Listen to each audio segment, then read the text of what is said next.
Hey Bill. Welcome to my talk show. What do you want to talk about? Let's talk about American history. What part of American history are you gonna talk about? I'm gonna talk about the War for Independence. Let's get started. Okay. Washington's army was poor, small, and not well trained. The British army was large, well trained, and well funded. I think it is gonna be easy for the British. Not so fast, Rob. The British Navy was the best in the world, but America still had a chance to win. Okay, keep going. Fighting spread from New England to New York, New Jersey on Christmas Eve. Washington sailed the Delaware and captures 900 Hessians. What is a Hessian? A Hessian is a German soldiers hired for Britain. Excuse me. It's okay, let's go back to the conversation. Okay. The war comes to Philadelphia in 1777. The British wanted to capture Philadelphia. The British and Americans meet at Brandywine Creek and the Americans are defeated. Edward Hetco manages to save hundreds of guns for America. Okay, talk about what happened next. Let's talk about when the Americans went to Valley Forge. When the British arrived in Philadelphia, people started moving away. They stayed in Philadelphia to camp in it. Washington and his army had to leave Philadelphia. They stayed in Valley Forge, where they could keep an eye on the British. Washington's army was not prepared for the winter.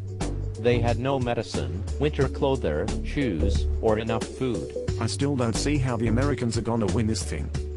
Do you have any chips? I don't have chips, Rob. As I was saying, the farmers sold food to the British to get gold. Now that was stupid. I know, now stop talking.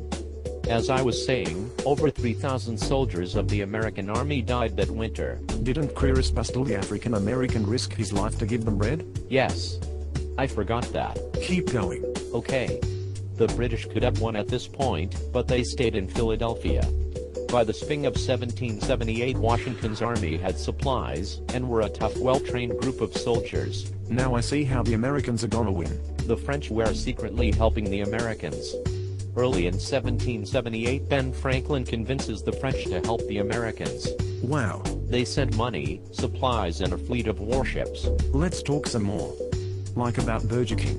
Rob, I'm not done, let's keep talking.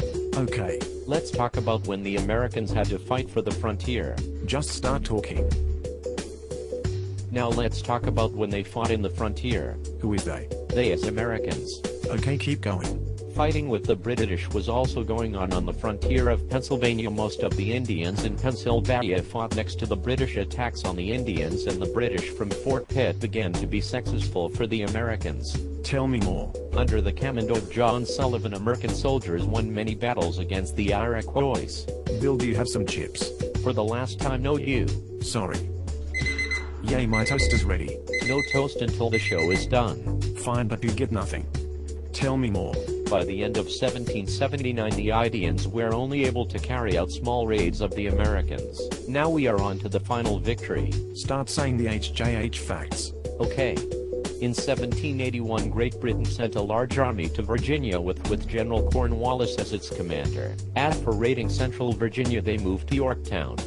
Washington saw a chance to trap Cornwallis and his troops there. With the help of the French army and fleet, the Americans were able to survive the British. Together, the Americans and the French had 16,000 soldiers. Dude, I just wanna say I'm sorry for saying the Americans were gonna lose. Okay, let's get back on topic. As I was saying, we only had 16,000 soldiers.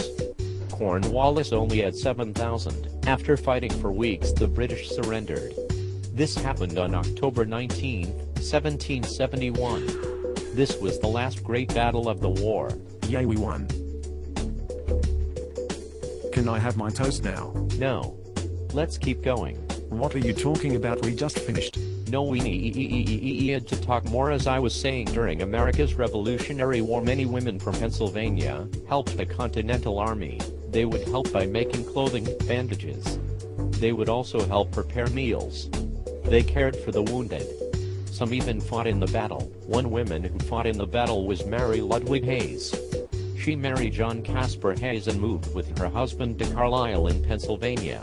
Fascinating. When John joined Continental Army, Mary went with him. At the Battle of Monmouth in June 1778, Mary carried pitchers of water to the American soldiers. People kept saying, "Molly, bring the pitcher." Because of this, Mary received the nickname Molly Pitcher.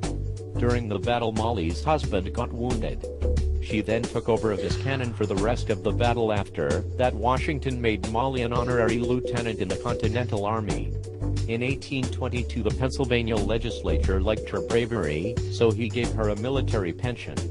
Then she died in 1832. You talked for a long time. I know. Stop commenting on everything. Sorry. Okay, let's talk about when the Americans and British made the Treaty of Paris. Okay. On September 3, 1783, after almost 2 years of negotiations, the British and Americans signed the Treaty of Paris. It says that America is a free nation, and gives all the land from the Atlantic Ocean to the Mississippi River, from Canada to Florida. Yeah, I can eat my toast. Yes, you can. See us next time on FMN.